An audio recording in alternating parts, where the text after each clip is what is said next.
Hello. How are we all doing? Good? Everyone's in a very mellow mood, I think, which is good. Perfect for this.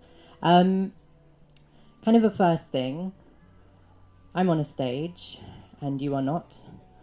I'm at the centre, and you are not. These are all kind of odd for the thing I'm about to do, so I'm going to kind of walk around a bit and try and even up the odds. I did kind of want to sit on the floor, but then people can't see me, and accessibility is kind of a cornerstone of what I'm talking about, so I think I'm going to try and walk around the stage and make you feel all kind of included. And we're going to begin, I think, with a bit of a check-in. I think the topic I'm about to introduce, and it has to be noted I'm only introducing it because it's a very complex, in many ways, topic. It's a very large topic. It encompasses a lot of threads. So the way I'm going to introduce it to you, and introduce the introduction, is by asking you all to close your eyes. Imagine you are in a place that you would consider to be comfortable, that you would consider that you were held, and that you would consider that you don't have to extend yourself or be useful in any fashion or form. And if you wish, take a deep breath in and hold, and let it all out. Now, feel free to open your eyes or keep them closed if you want. That is kind of an entry that I do into seminars that I give. And these are seminars that are actually given at places that don't normally do that as an introduction to seminars, like Oxford University, which is a bit weird to do, but that's what I did. And the reason I do that, and the reason I've done that today, is because what I'm doing is breaking down a hierarchy that exists within education. And that's one of the reasons, again, why I'm going to tell you what I'm about to tell you. You do not have to listen to anything I'm about to say. You do not have to remember anything I'm about to say. Because at the end of the day, what I'm doing is guiding and facilitating. And we had a point previously, which I think was really perfect for this, which is leadership is an interesting word because leadership deals with leading, it deals with centering, and it sometimes, most often, deals with imposing. And I find that leadership, in any form that it may exist, exists much better when it is a facilitative process, when it is a process whereupon I am guiding and I am providing you with tools that you may or may not use and you may or may not find useful, but I'm providing them to you anyway, and you are going to use them as you will, as per your lived experience. So I'm presenting you with information that is per my lived experience and my personal understanding of a subject and topic. It is not an absolute guidebook, and therefore you do not have to listen to it. You can also leave if you want, at any point. If you are hungry or need to go to the toilet, you can do that if you will. I'm not here to hold you into this space. What I've just done is called space agency, and it's very interesting because I've only recently found a term for it. But it's a concept that has actually, it's been around in what I've been talking about for many, many years. It's a term that refers to the idea of consent within a space, the idea that there are structures that can exist within a space where you feel you have more access to the information that is being provided. Now, I've said access, and I've also mentioned a term that is a conceptualizing of something that has existed for a long time. Now, keep those two things in mind, if that's okay. Queer, I think, is a really weird term by definition. It means weird, it means different. And I'm going to ask you a question. What does the word queer mean for you? And I'm going to ask you to just think on it. I'm not necessarily going to ask you for an answer. But the word queer is very interesting to me because there are no right or wrong answers to what it means or what it refers to. It's an interesting word in that it's actually not existed for a very long time in the way that it does now and the way that I'm referring to it. It was conceptualized only in the last few years to refer to something that has actually existed for a very long time. And then we go back to the idea of something being conceptualized recently, but still existing for a very long time. And that lends into what queerness refers to for me personally. That fluidity, the idea that things do change, the idea that the conceptualizing and the labeling of things does change over time, even if the concept that exists as the foundation of that thing has been around for a very long time in the many ways that it exists. But interestingly, a word has come up recently that I think most gloriously defines queerness for me, and that is the word undermine. For me, queerness is undermining. Now, we're often given queerness and undermining, particularly undermining, in a negative format. When we say we undermine something, it generally means maybe pass no respect on it. Maybe, push it down. Maybe from a higher point, you use your power to sway it or influence it, perhaps in a negative way.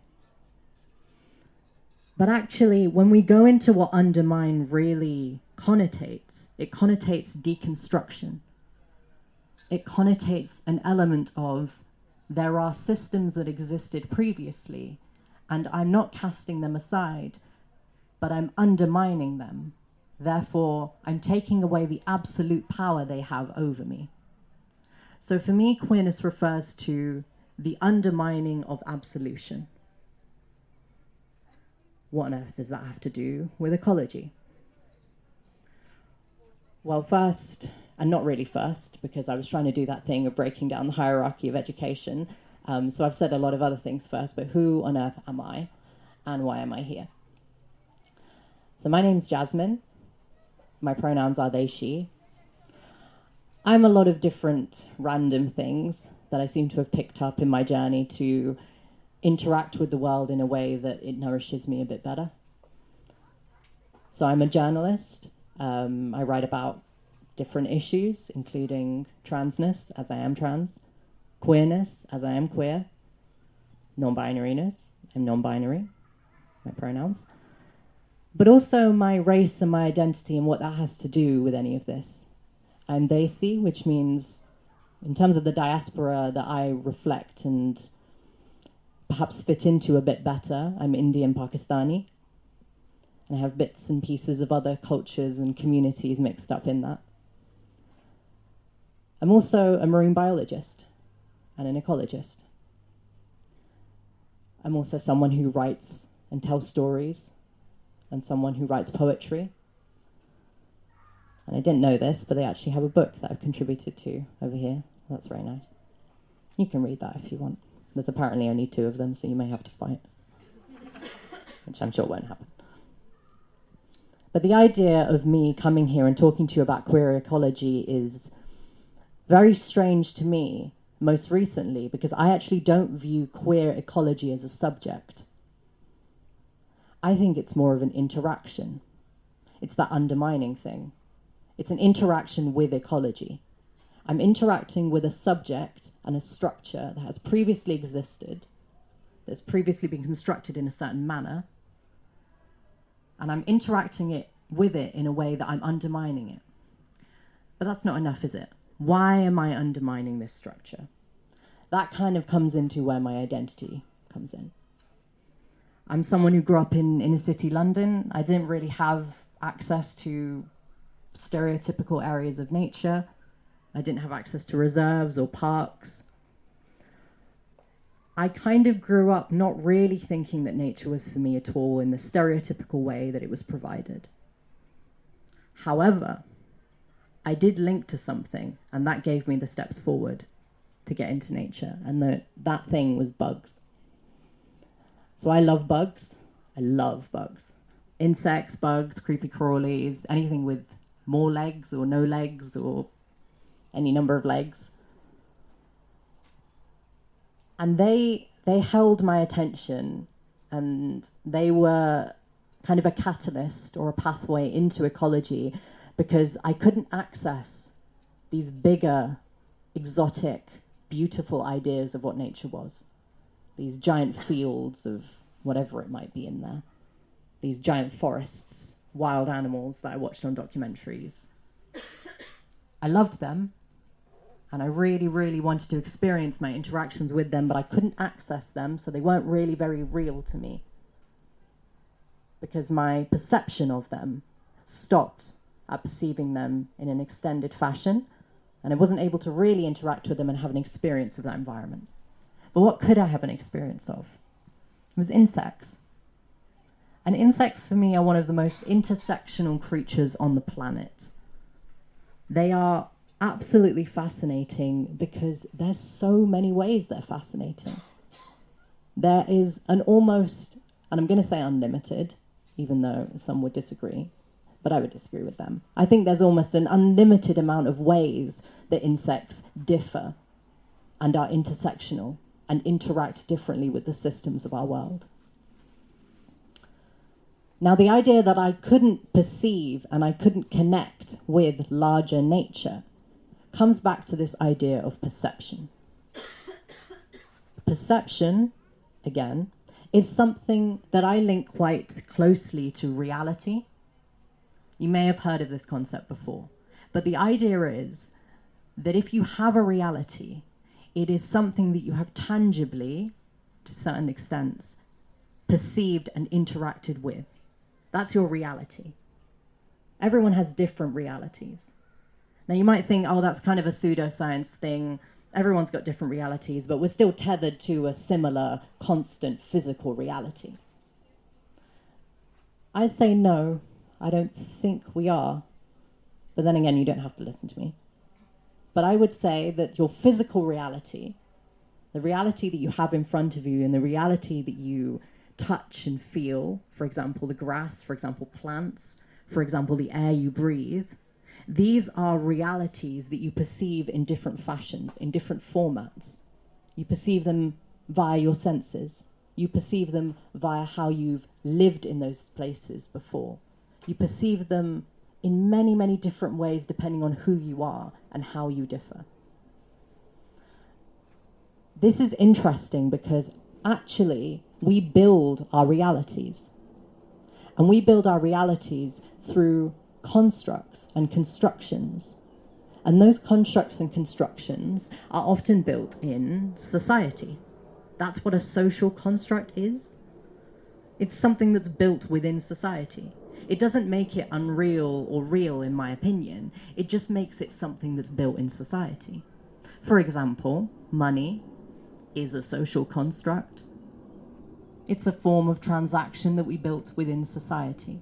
Therefore, if you build something within society and it's a social construct, and it then influences how you perceive the world, you can change reality. You can construct things that do actually have an effect on your reality. And one of those things is biology.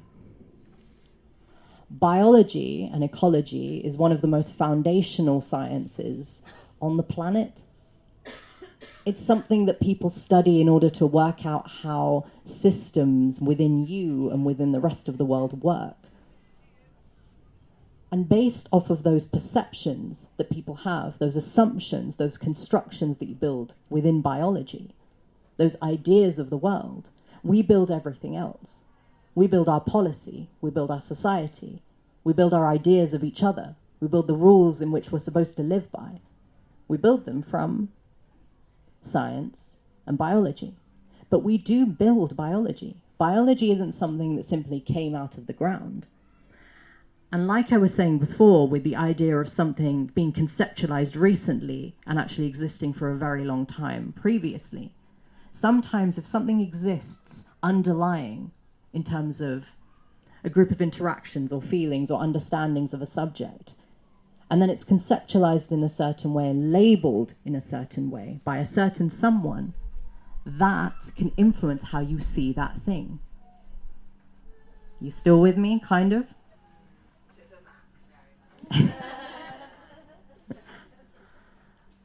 So I hope you've kept in your mind the word undermining,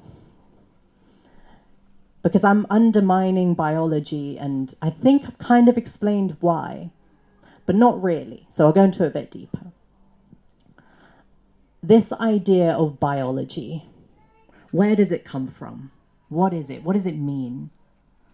Now, a lot of the work that I do is around deconstructing origins. Where does stuff come from? Everything's got an origin. Everything starts somewhere, doesn't it? To an extent. Everything starts in a place. And for me, that gives me a tether to reality and to society. Because if I understand that something's had an origin, if I understand that something has had a beginning identity and it's grown from there, it's undoable. But it's not undoable in a way that makes it unreal. It's undoable in a way that makes me understand that actually things exist in many, many different forms, and the way you conceptualize them isn't absolute. And things don't have to be absolute simply because they're suggested they are. And often if they are, you should question why they've been told as absolute, like biology. Why is biology given to us as a set of facts and figures and data, as absolute constructions of a thing? There's a little word that's actually not so little, but it's not often spoken, and it's called colonization. And you may have heard of it. Colonization is interesting because it actually has many different meanings.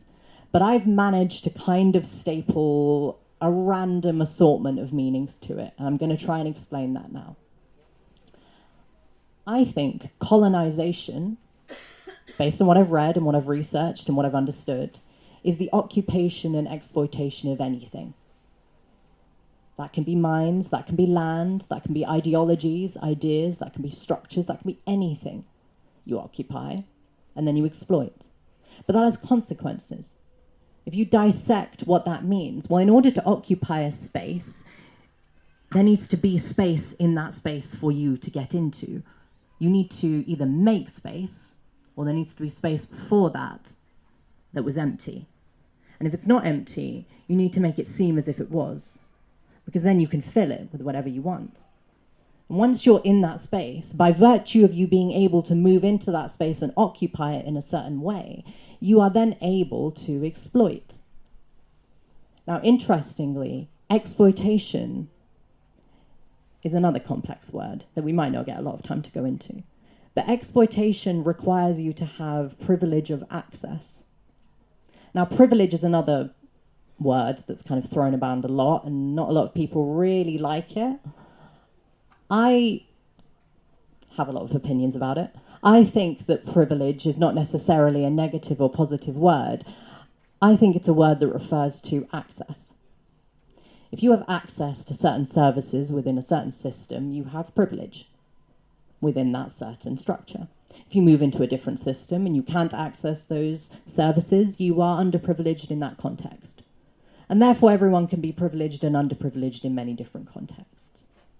But if there is a system and a society that has services that you are primarily able to access, you are primarily privileged.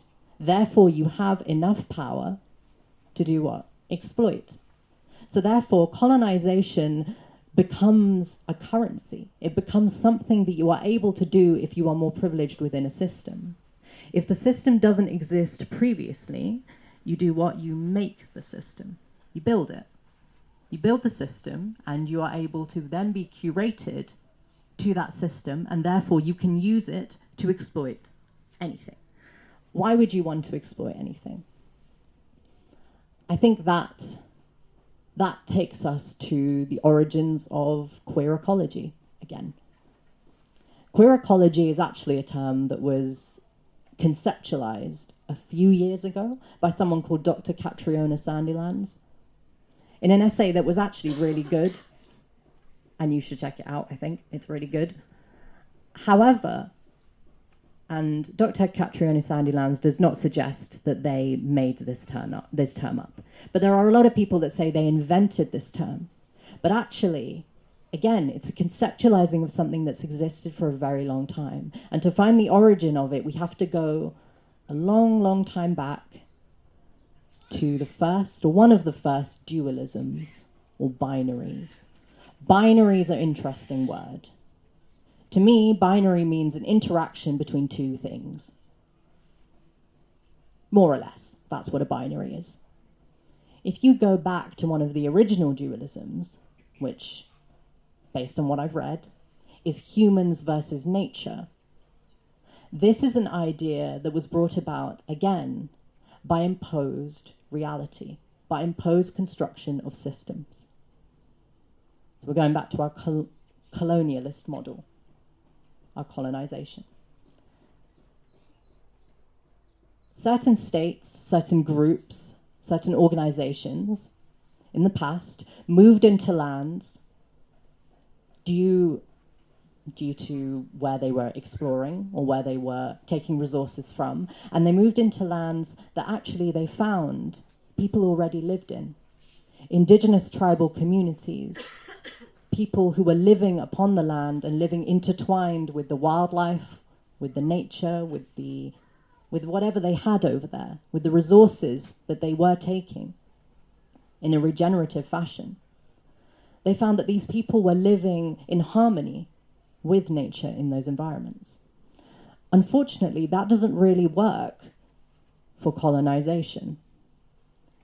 Because what colonization requires, again, is a power hierarchy. You must have a certain structure that allows you to have certain levels of privilege, again, access within a system, power within a system, in order to exploit something.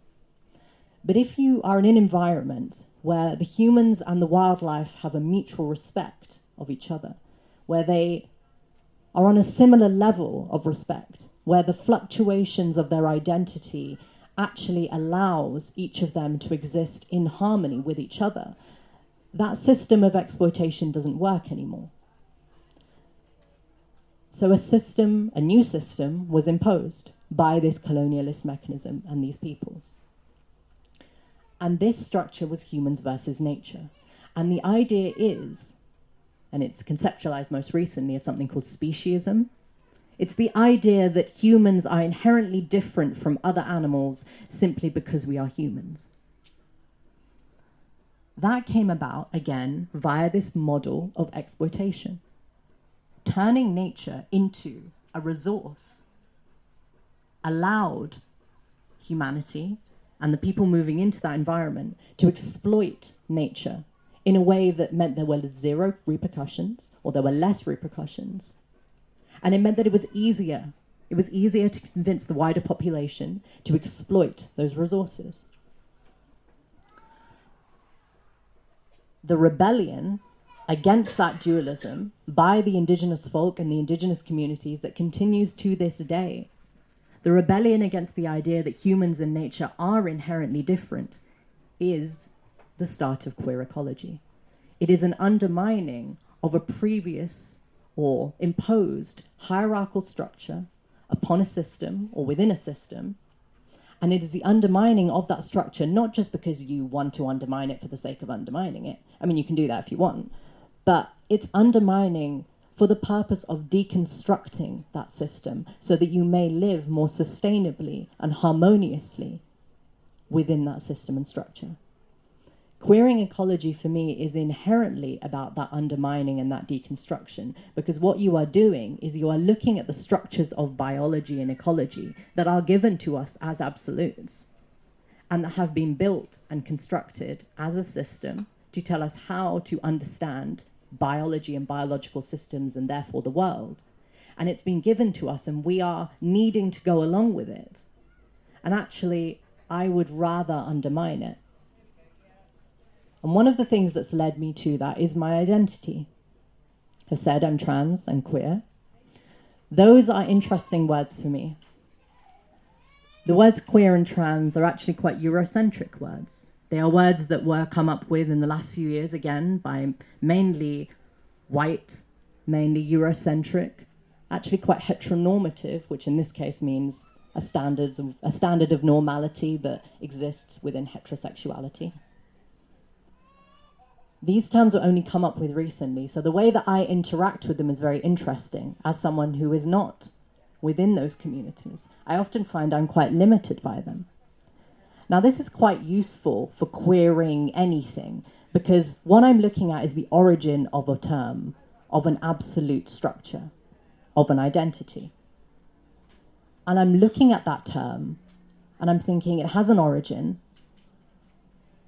It has an origin, so therefore it's been made by someone. Who's it been made by?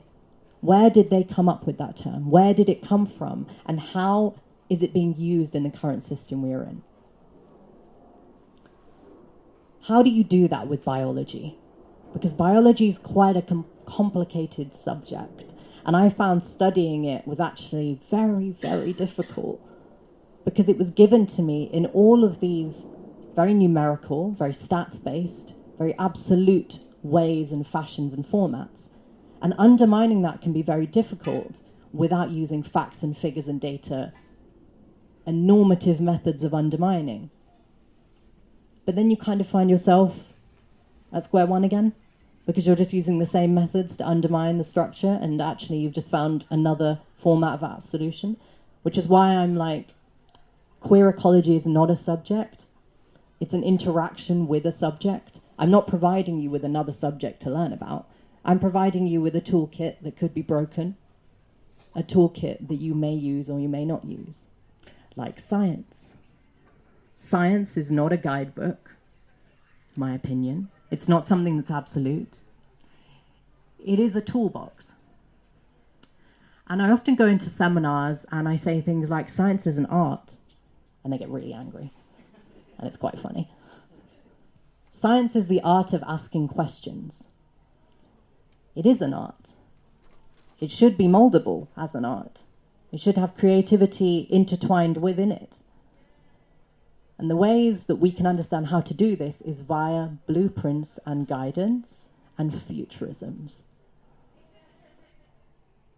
Blueprints and guidance refers to indigenous teachings, ancestral storytelling, the idea of art, creativity and science living within each other, the art of questioning being something that you can do even if you don't have a formative degree or foundational understanding of structures within science. The idea is that you are allowed to ask questions even if you haven't been told your entire life that you're allowed to ask questions. The confidence to do that. These are all very, very essential to being a good scientist.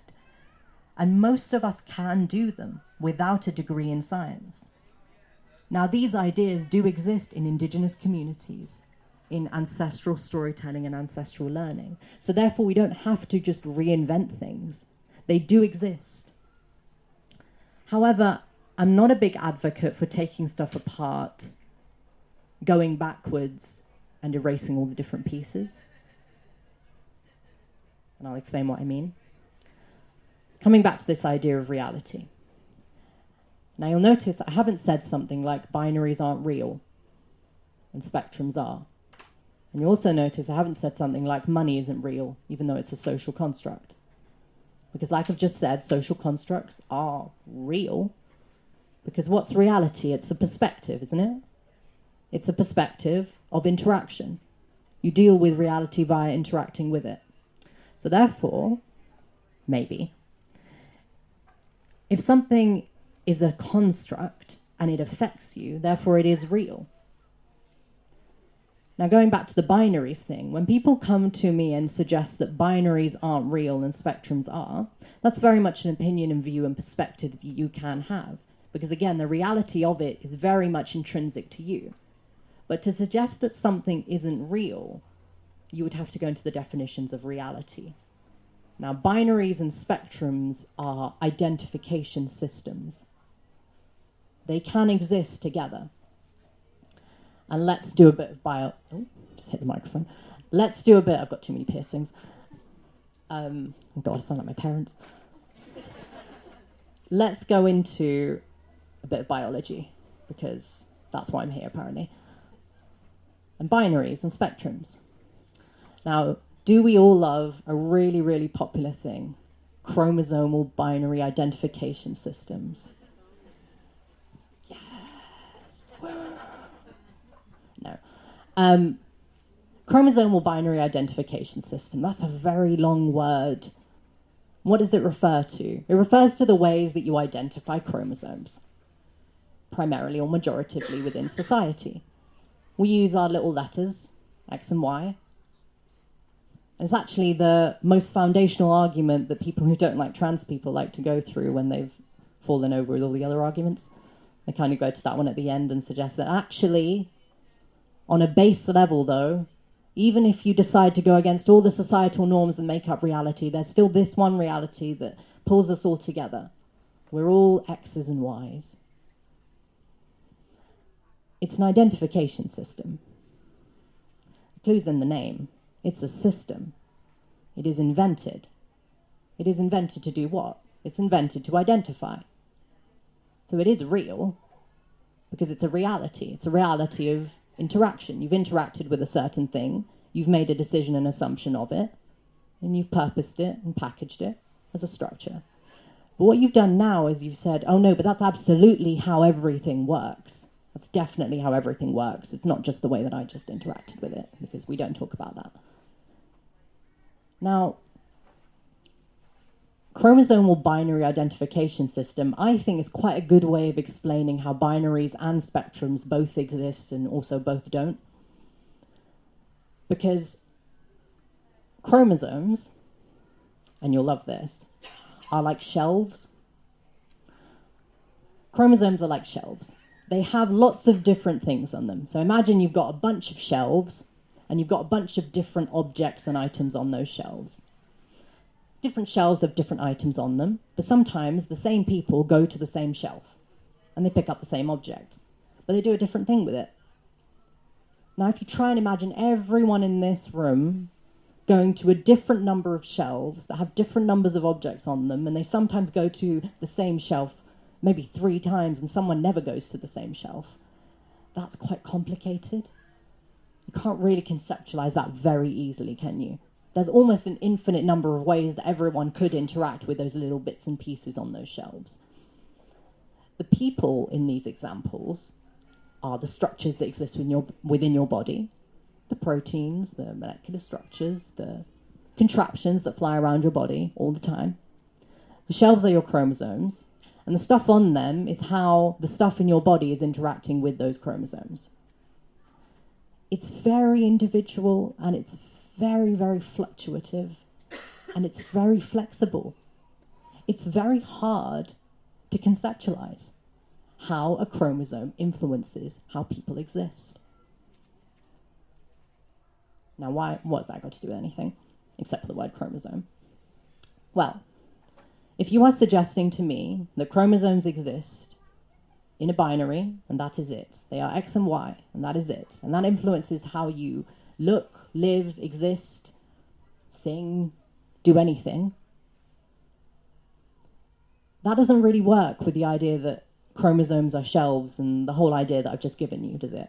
They don't really work together, because what you've done is you've very much simplified one subsection of a chromosome, and in this case they would refer to perhaps sex, they would refer to perhaps the way your body grows, and therefore the way your body grows, which we will then use to identify.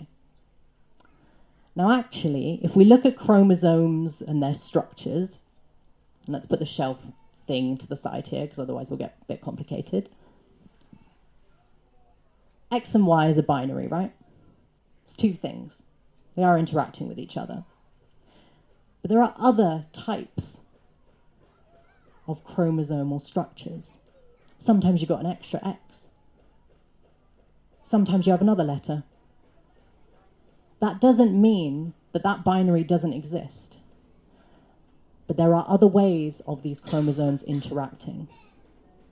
Now, the idea of normal within society has been used for many, many years to suggest something to be corrected to. But actually, within data, it just refers to the majority amount of things in a system. It's a majority pattern. It's just the biggest amount of stuff in a system. That's what normal is. It's not to be corrected to necessarily. So abnormal is not something that you need to correct to become normal. Abnormal is just the other stuff. There isn't as much of it in that system at that particular time, but it doesn't add up to that pattern, therefore we call it abnormal. Interestingly, if I'm referring to chromosome binary and X and Y's as the normal and therefore the thing to be corrected to, it means two different things in data and in society. In society, it generally means that's the normal, that's what most people go by, therefore that's the correct way of existing, and everyone who fits into that structure, they are the norm and they are to be corrected to. And for many years, people who didn't have that chromosomal structure were corrected, and still are, to that normative way of existing. But just as I've said, there are other ways of chromosomes interacting. There are multiple ways of chromosomes interacting within that X and Y criteria. There isn't even an X chromosome.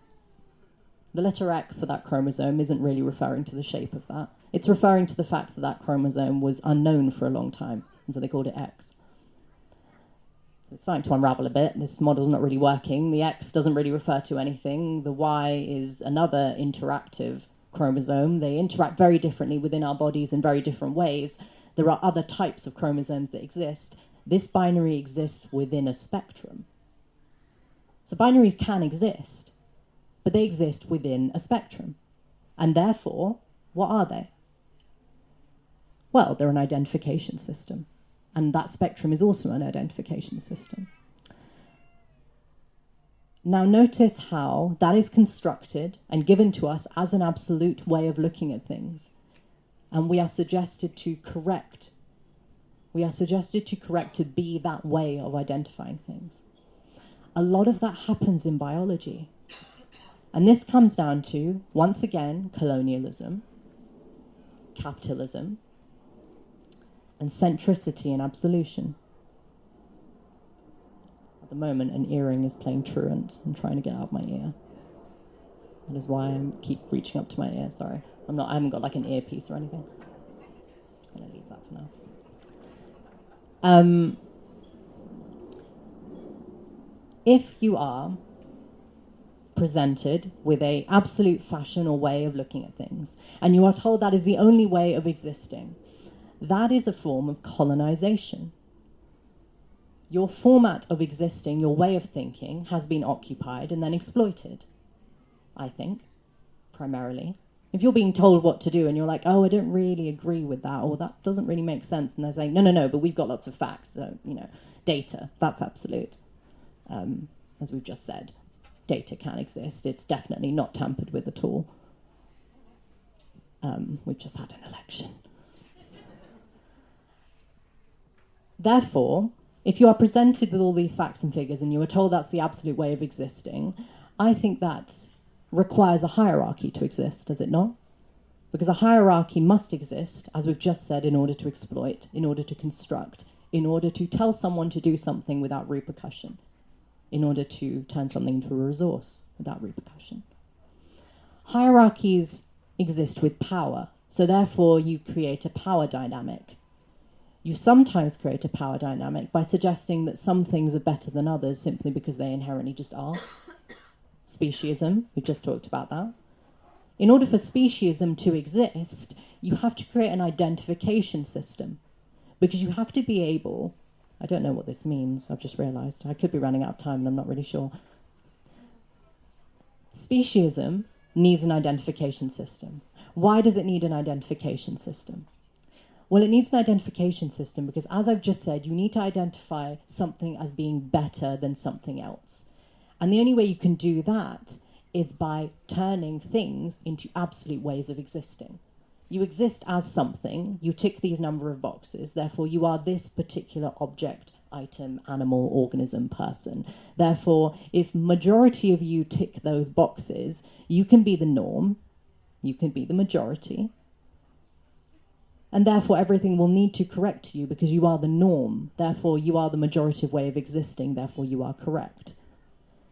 This has existed for many, many years within biology. As an ecologist, I've tried to study many systems and found that actually a lot of the ways that we study organisms and animals is wrong, but it's wrong because what we do is we center one idea of them existing, and we center the human experience. And that's called, another big long word that you don't have to remember, anthropocentrism. Anthropocentrism is interesting because it's got a little sibling called anthropomorphism. I think the sibling's all right. I think the older one is a bit nasty. Anthropocentrism is nasty not because of the fact that it's anthropogenic, not because of the fact that we are using the human lived experience to understand other structures and formats, because how else are we supposed to understand the world? We're humans. Foundationally, you cannot truly understand something else from completely another perspective other than your own. But why is that bad to do that? I don't really think that it is. So therefore, anthropomorphism, I think, is fine. If you are studying an organism or environment as per your own lived experience, that's fine. The problem comes when you center it and when there's privilege involved. So again, privilege refers to access within a system to certain services, which means that that might be more curated to you, which means that your voice might be louder in that system. Therefore, even if you've suggested that you are having a view of the world, and that's just your view of the world, it could be heard louder than other people's. Yeah? So therefore, if you say that you are anthropomorphizing an organism in order to understand it better, for example, and this is something that I sought to study more at university, communication systems in whales and dolphins. Do we all like whales and dolphins? Pretty cool. Dolphins are a bit weird, but the rest of them are pretty cool. Whales and dolphins have a way of communicating. They have a way of talking. It's something we call whistle and clicks. It's something that refers to their ability to talk on a way or a manner or a level that is actually, it's almost as advanced, we say, as human beings. Now, the reason I'm talking about that is because they are the easiest to study language-wise because we have anthropomorphized them. We have anthropomorphized their language. We've suggested that they have culture, they have communities, they have ways of talking that is similar in advancement to us. That's anthropomorphizing something. That's fine. However, anthropocentricizing is when you suggest that's the only way of understanding it. That's the only way of it ever existing. And that can come about on purpose, via colonization, via occupying and exploiting a space or identity or structure, or it can come about by mistake because of privilege, because your voice is heard louder, therefore your anthropomorphizing of this thing from your own lived experience just becomes the norm. It becomes the majority. Therefore everything else must be corrected to it. Still kind of with me? So let's go back to queering ecology. So now, what am I undermining? I'm undermining something that's been provided as an absolute by certain people within a certain system that is set up in a certain way as to identify structures, organisms, whatever it might be, in a certain way, so that some of them are inherently seen as better than the others. I think undermining that sounds pretty good. Not just because I'm trans and I like trans animals, and I have a workshop called Penguins Aren't Gay, but we can get into that later. I'm undermining it because inherently I do see the issues of structure, the structured issues that exist within biology, as I've just said, a topic that underpins all of society, as being something that inherently does influence systemic issues of racism, systemic issues of misogyny, systemic issues of ableism.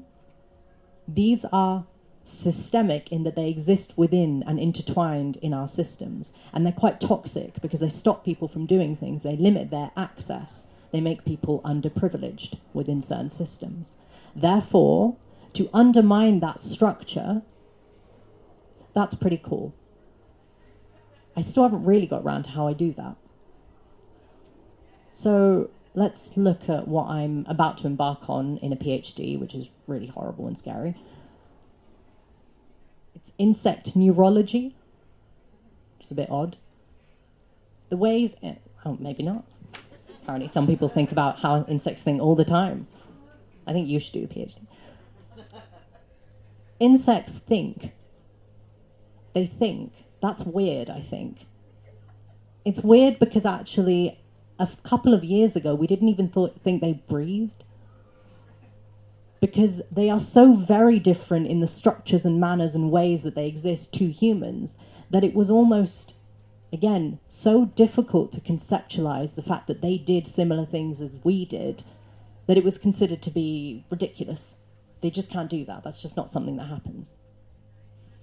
And with that, we come to a very particular part of queering, which is understanding where erasure occurs and the erasing of things. Because actually, and we're referring back to data and how it's tampered with and biology and how it's constructed, stuff being erased does construct realities. It does change your reality. Primarily, a big reason why biology is so heteronormative, so patriarchal, so Eurocentric, is because the indigenous ideas, the ancestral ideas, the global majority people ideas of how biology and ecology and wildlife could be looked at were looked at by a certain type of people who have constructed a certain type of system. And they were looked at and they thought, oh, that's that same problem again. That's the people we came to in the beginning and we were trying to exploit. We were trying to exploit and turned their structure, their sustainable structure, you could say, into a system where we could exploit easier. Now it's coming back. Their undermining is coming back again and again and again. So what do we have to do? We have to erase this mindset, this idea. Because what it does is it makes unstable your absolute way of thinking. It makes unstable your predictions. And I know I'm throwing a lot of words at you, but I'll stop in a minute. Predictions is a very important word here. Because what we're referring to is the ability to predict where something goes. The ability to predict where something goes underpins another big word that everyone keeps throwing around for no reason, or maybe more reasons. Capitalism. Capitalism is, yeah, it's a very weird word. But actually, I think foundationally it refers to the movement of stuff. It's the movement of stuff at the exclusion of that stuff from certain groups, communities, and organizations via another group, community, or organization that is powerful enough to take that stuff away. And then they gain money from moving that stuff. It's a very basic idea of what capitalism is, but it's kind of right in many ways. Now, if you want to move stuff and exclude it from someone else, you have to go back to colonialism, you have to be able to exploit an environment and occupy it, but you also have to do it efficiently. You have to do it in a way where you get most stuff moved in a short amount of time. Now, how do you do that? You predict where stuff is going to go. The idea of prediction within economics, within capitalism, is very, very strong because it allows for capitalism to work faster and better and more. Now, if you are predicting within a system where things go and what things do, it would help if everyone went along with that idea because it helps you predict things. Construct systems. Construct systems of existence, identity, and understanding within foundational subjects that underpin our society, like biology and ecology, like data, like maths. We're not going to queer maths today. That's a whole other thing. I find it very fun and interesting, but it's another talk. So therefore, prediction plays a part, capitalism plays a part, colonialism plays a part in constructing this system of biology in this other system. Again, systems within systems. Let's put all of that to the side for a moment and think more about undermining. So what does undermining consist of? What does queering ecology consist of? It consists of the confidence to ask that question in the first place. Where does that come from? That comes from facilitation, access. You need to be able to access that confidence in the first place in order to ask the questions. You also kind of need to know what questions are most, I guess, useful to ask. And that could potentially be any question at all. But again, that comes down to confidence. And that comes down to facilitated access. And that comes down to access and inclusion. Because if you are able to access services within a system, and this system of privilege is broken down and divested from, you become more confident and able to ask questions from your own lived experience, which again is not a bad thing, especially when it brings in more perspectives that are different. For example, indigenous ideas, global majority ideas, that, like I've said before, do have blueprints for doing these things, that do have blueprints for sustainably living, existing. They were there before. They can be again. It provides that hope. It provides that blueprint. So that confidence is necessary. The access is necessary. But you also kind of need to understand what you're dealing with. And one way of doing that is by dissecting and deconstructing. We've just dissected and deconstructed a whole load of things. If you dissect and deconstruct, and you have access to dissect and deconstruct, much like people who come up with facts, which, facts are based on assumptions. That's what hypotheses are. They are assumptions that are made, and then they're poked a lot. And they're poked a lot by certain people in a certain room who have access to poke that thing. And no one questions whether or not they can poke it, or how they poke it, or who's poking it, or why they only get to poke it, or why we're poking things. But that's how facts are formed. That doesn't make facts unreal, it makes them one reality.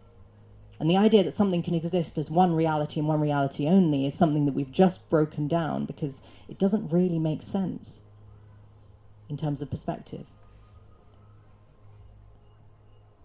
And now we come to almost the end, and I think we should move on to very quickly something called futurism and alternative system structure. I've said the word regenerative.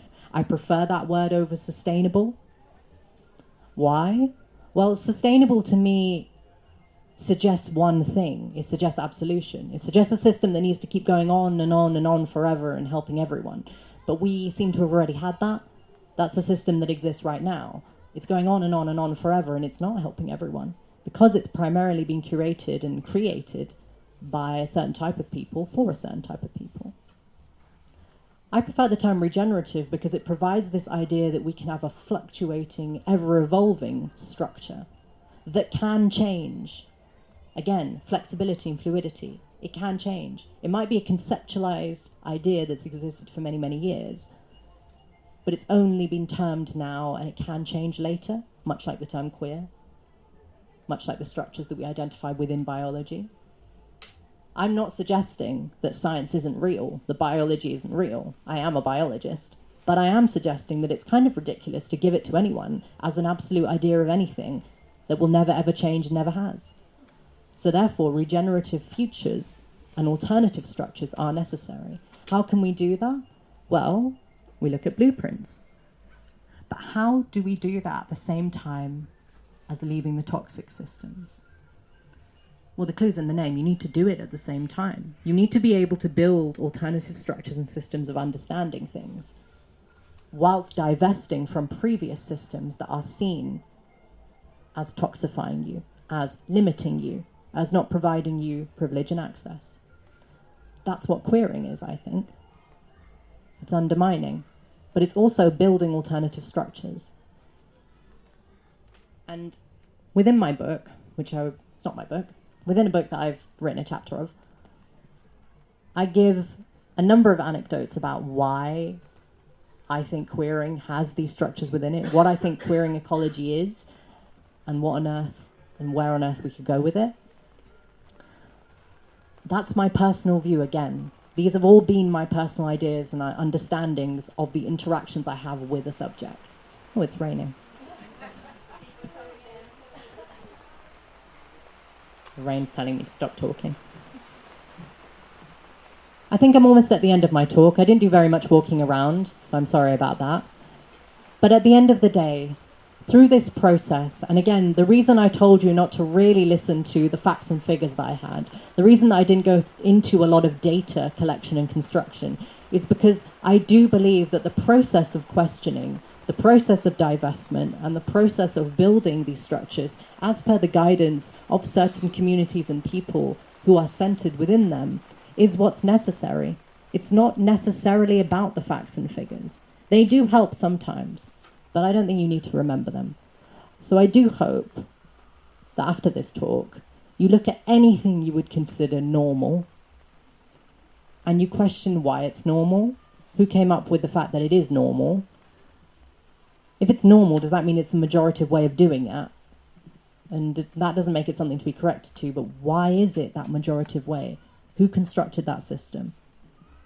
And I hope that from that you are able to look at the world and see it as a way, or in a way, that is more fluid, that is more fluctuating, and that is something that not only accepts more people simply because of who they are, but actually accepts more people understandings and identities and ideas and perspectives of the world, because actually they all exist.